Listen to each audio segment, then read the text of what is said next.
یہاں بھی بعض روایتوں کے ذریعے جو ہے یہ بتانے کی کوشش کی گئی کہ یہ ان کے 5 بزرگ تھے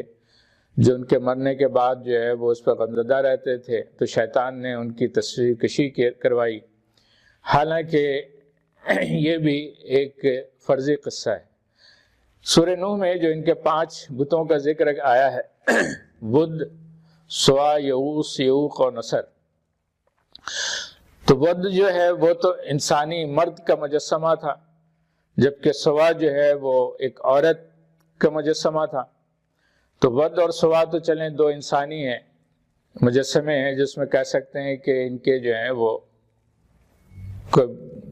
بزرگ گزرے ہوں، لیکن بقیہ جو 3 ہیں، یغوث، یعوق اور نصر،